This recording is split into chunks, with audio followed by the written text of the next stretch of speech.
ஹே cos, நீங்கள் use பண்ணக்கூடிய Gboardல இருக்கக்கூடிய முக்கியமான 3 சீக்ரெட் ட்ரிக் தான் நம்ம இந்த வீடியோவில் பார்க்க போகலாம்.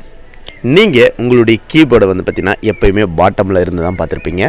ஸோ இந்த Gboardல நீங்கள் என்ன பண்ண முடியும் பார்த்தீங்கன்னா, இந்த 3 டாட் கிளிக் பண்ணிங்கன்னா உங்களுக்கு ஃப்ளோட்டிங்னு அப்படி இருக்கும்.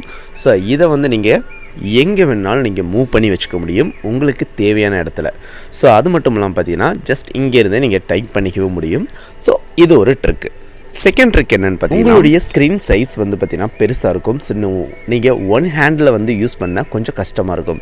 ஸோ அதுக்கும் இந்த 3 டாட் கிளிக் பண்ணுங்கள். அதில் வந்து பார்த்தீங்கன்னா ஒன் ஹேண்ட் அப்படிங்கிற ஒரு ஃபீச்சர் கொடுத்துருப்பாங்க. ஸோ நீங்கள் ஈஸியாக எந்த பக்கம் வேணுமோ அந்த பக்கத்தை நீங்கள் ஈஸியாக கஸ்டமைஸ் பண்ணிக்கிட்டு நீங்கள் யூஸ் பண்ணிக்க முடியும். ஸோ தேர்ட் ட்ரிக் வந்து பார்த்தீங்கன்னா, அதே 3 டாட் கிளிக் பண்ணிங்கன்னா உங்களுக்கு தீம்ஸுங்கிற ஒரு ஆப்ஷன் இருக்கும். ஸோ இதில் வந்து பார்த்தீங்கன்னா எக்கச்சக்கமான கலர்ஸ் வேரியன்ட்ஸ் வந்து கொடுத்துருக்காங்க. ஸோ உங்களுக்கு தேவையான கலரை வந்து நீங்கள் சூஸ் பண்ணிக்கோங்க. ஸோ இதில் சூஸ் பண்ணிவிட்டு நீங்கள் கீபோர்ட்ஸுக்கு கொடுத்துக்கலாம். ஸோ ஹைலைட் பண்ணி காட்டும். ஸோ இதெல்லாம் நீங்கள் கொடுத்து நீங்கள் அப்ளை பண்ணிக்க முடியும்.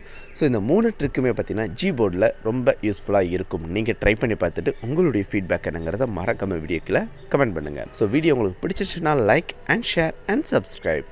தேங்க்ஸ் ஃபார் வாட்சிங்.